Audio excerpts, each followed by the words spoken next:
नमस्कार दोस्तों। आज हम बात करेंगे डॉक्टर भीमराव अंबेडकर जी की, जिन्होंने अपने जीवन को समाज के सबसे दबे कुचले लोगों के लिए समर्पित कर दिया। जी हाँ, हम बात कर रहे हैं डॉक्टर भीमराव रामजी अंबेडकर जी की, जिन्हें हम सब प्यार से बाबा साहब भी कहते हैं। वे भारत के संविधान के जनक थे, एक महान समाज सुधारक, विद्वान, लेखक और दलितों के मसीहा। उनका जीवन भेदभाव से शुरू हुआ, लेकिन उन्होंने इसे अपनी ताकत बनाया और देश को एक नई दिशा दी। इस वीडियो में हम उनके जीवन के हर पहलू को विस्तार से जानेंगे। उनका बचपन, शिक्षा, गांधी से मतभेद, उनके विरोध आंदोलन, किताबें, विदेश से लौटने की चुनौतियां, राजनीतिक सफर, संविधान में योगदान, संगठन, चुनाव त्याग और उनके प्रेरणादायक उद्धरण के बारे में वह भाषण। साथ ही हम ये भी देखेंगे कि आज भी उनके अपमान पर लोग सड़कों पर क्यों उतर आते हैं। ये वीडियो थोड़ी लंबी हो सकती है, लेकिन हर एक बात को आपको समझ में आएगी। तो तैयार हो जाइए इस ऐतिहासिक यात्रा के लिए। चलिए शुरू। डॉक्टर भीमराव अंबेडकर जी का जन्म 14 अप्रैल 1891 को मध्य प्रदेश के महू में हुआ था। उस समय महू का एक सैन्य छावनी थी, जहां उनके पिता रामजी मालोजी सकपाल ब्रिटिश सेना में सूबेदार के पद पे थे। उनकी मां का नाम भीमाबाई था। वे अपने माता पिता के 14वीं संतान थे, लेकिन उनके जन्म के साथ ही एक कठिन चुनौती भी आई। आर जाति से थे, जिसे उस समय अछूत माना जाता था। इसका मतलब था कि उन्हें हर कदम पर भेदभाव का सामना करना पड़ रहा था। बचपन में स्कूल में उन्हें कक्षा के बाहर बैठना पड़ता था, पानी पीने के लिए उन्हें तरसना पड़ता था, क्योंकि ऊंची जाति के लोग उन्हें छूने से भी डरते थे। लेकिन उनके पिता शिक्षित थे और बच्चों की पढ़ाई को बहुत अहमियत देते थे। इस प्रेरणा ने अंबेडकर जी को आगे बढ़ने के लिए ताकत दी। उनकी जिंदगी में दो शादियां हुई, पहली 1906 में रमाबाई से, और जो उनके संघर्ष में साथ रही, और दूसरी 1948 में सविता अम्बेडकर, जो उनकी बीमारी में सहारा बनी। उनके एक बेटे यशवंत थे, लेकिन 4 में से 3 बच्चों की छोटी उम्र में ही मृत्यु हो गई। 6 दिसंबर 1956 को दिल्ली में उनकी मृत्यु हुई। मृत्यु के बाद 1990 में उन्हें भारत रत्न से सम्मानित किया गया, और आज उनकी जयंती हर साल 14 अप्रैल को धूमधाम से मनाई जाती है। तो ये तो था, तो थोड़ा सा विश्लेषण जो बाबा साहब का रहा। अब बात करेंगे उनकी एजुकेशन जर्नी के ऊपर। अंबेडकर जी की शिक्षा उनकी सबसे बड़ी ताकत थी, लेकिन यह सफर आसान नहीं था। उनकी शुरुआती पढ़ाई सतारा और फिर मुंबई में हुई। 1907 में उन्होंने एल्फिंस्टन हाई स्कूल से मैट्रिक पास किया। ये अपने आप में सबसे बड़ी बात थी, क्योंकि उनके समुदाय से कोई इतना आगे नहीं बढ़ा था, लेकिन स्कूल में उन्हें हर दिन अपमान सहना पड़ रहा था। ब्लैक बोर्ड छूने की मनाही होती थी और सहपाठी जो उनके यार दोस्त थे उनसे दूर रहते थे। फिर भी उन्होंने हिम्मत नहीं हारी। 1912 में मुंबई के एल्फिंस्टन कॉलेज से उन्होंने अर्थशास्त्र और राजनीतिक विज्ञान में बीए की डिग्री हासिल की।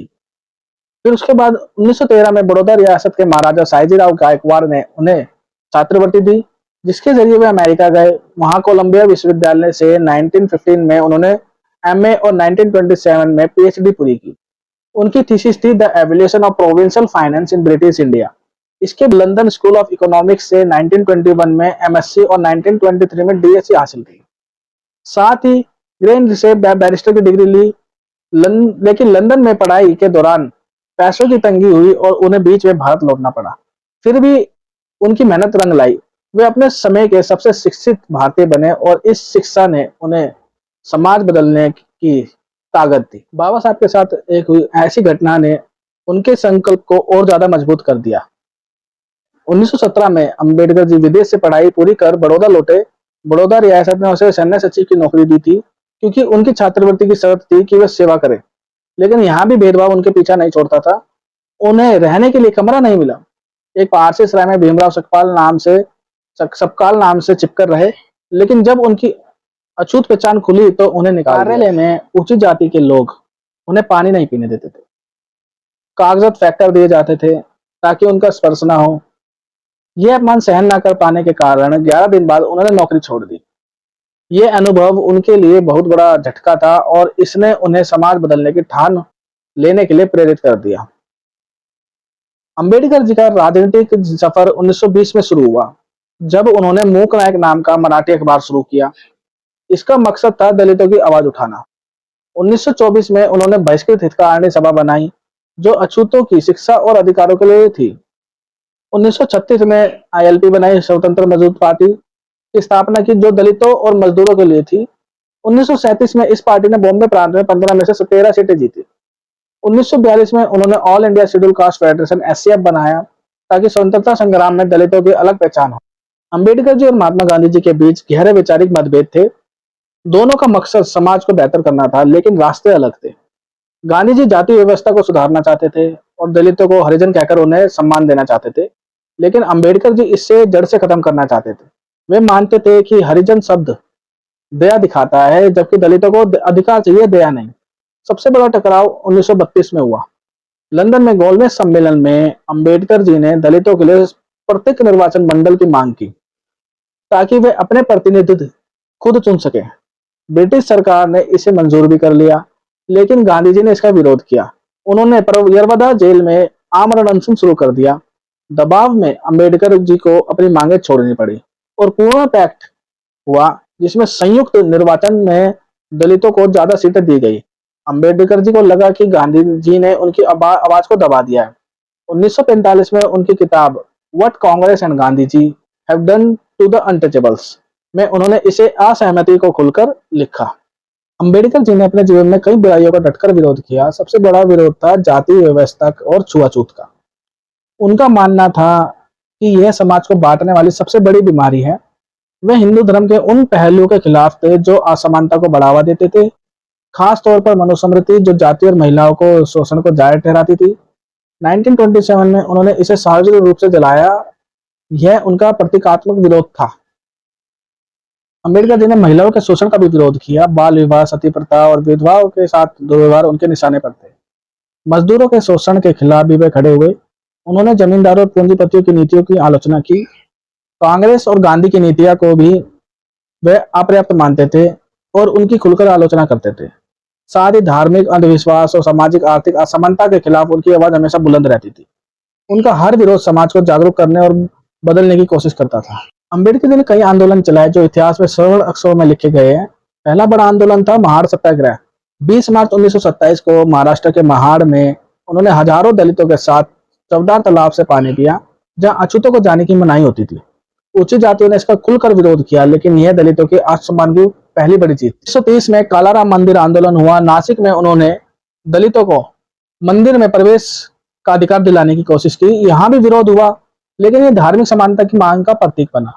1930 और 32 में गोलमेज सम्मेलन में उन्होंने प्रत्येक निर्वाचन मंडल की मांग उठाई। हालांकि पूर्ण पैक्ट में इसे छोड़ना पड़ा। मजदूरों के लिए उन्होंने 1930 में दशक में 8 घंटे के कार्य दिवस की वकालत की। 1950 से 51 में हिंदू कोड बिल के लिए लड़े, जो महिलाओं को तलाक और संपत्ति का अधिकार देता था। सबसे ऐतिहासिक कदम था 14 अक्टूबर 1956 को, जब नागपुर में उन्होंने लाखों अनुयायियों के साथ बौद्ध धर्म को अपनाया। उनका मानना था कि बौद्ध धर्म समानता और तर्क का रास्ता है। यह आंदोलन उनके साहस और दृढ़ता को दिखाता था। सारे संघर्ष के बाद बाबा साहब एक महान लेखक भी थे। अंबेडकर जी के विचार और उनकी किताबें हमें आज भी प्रेरित करती है। उनकी पहली बड़ी किताब एनालिसिस ऑफ कास्ट, जाति भेद का जो बीजनाश था, 1936 में आई। ये एक भाषण था जो जाति व्यवस्था को खत्म करने की मांग करता था।